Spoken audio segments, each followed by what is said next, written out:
हरे कृष्णा। शिल प्रभुपाद की जय। श्रीमद् भगवद गीता अध्याय 2 श्लोक संख्या 27। जातस्य हि ध्रुवो मृत्युर्ध्रुवं जन्म मृतस्य च तस्माद् परिहार्यर्थे न तुम शोचितुम अर्हसि।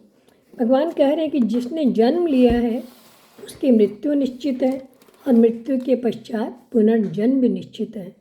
अतः अपने अपरिहार्य कर्तव्य पालन में तुम्हें शोक नहीं करना चाहिए। तो हम देखते हैं कि पिछले श्लोक में भगवान ने बताया कि अगर तुम मान भी लेते हो कि आत्मा मरने वाला है और तुम्हारे अस्त्र शस्त्र से ये सभी के सभी मारे जाएंगे, तो भी तुम्हें शोक नहीं करना चाहिए, क्योंकि जो मरता है उसका फिर से पुनर्जन्म भी होता है और जो जन्म लेता है उसकी मृत्यु भी निश्चित है। तो तुम्हें दोनों ही परिस्थिति में शोक नहीं करना चाहिए।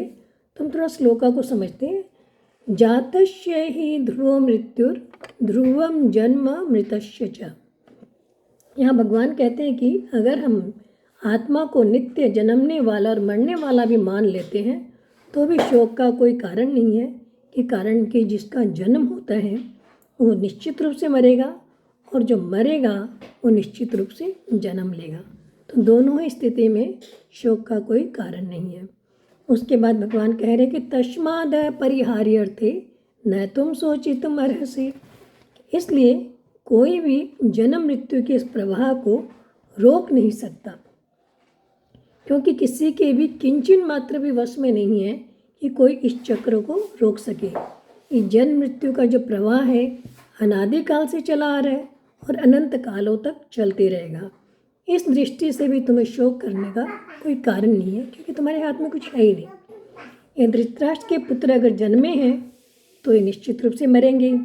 तुम्हारे पास कोई उपाय नहीं है कि तुम उनको बचा सको।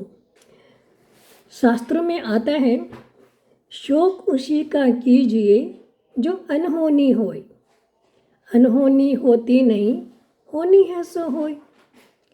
तात्पर्य हुआ कि उसी का शोक करना चाहिए कि जो अनहोनी हो जाए, बट अनहोनी होती नहीं है, होता तो वही है जो होना होता है। तो किसी भी दृष्टि में शोक नहीं करना चाहिए।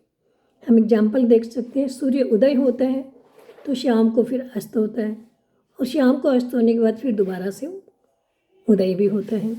ठीक उसी प्रकार से जिसने जन्म लिया है वो निश्चित रूप से मरेगा और जो मर रहा है वो निश्चित रूप से उसका पुनर्जन्म भी होगा। तो किसी भी दृष्टि में शोक नहीं करना चाहिए।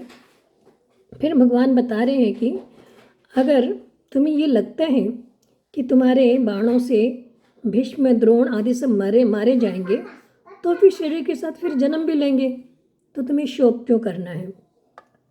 तो तुम्हें क्या करना, तस्माद् परिहार्यर्थे, अपने कर्तव्य पालन की ओर ध्यान रखना चाहिए। अपने कर्तव्य का पालन करो, क्योंकि तुम क्षत्रिय हो और शोक करने से या दुखी होने से तुम किसी को बचा नहीं सकते।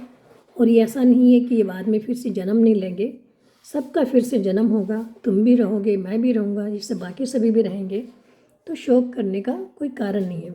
अतः अपने कर्तव्यों का पालन करते हुए स्वजनों की मृत्यु से भयभीत या शोकाकुल होने की कोई आवश्यकता नहीं है।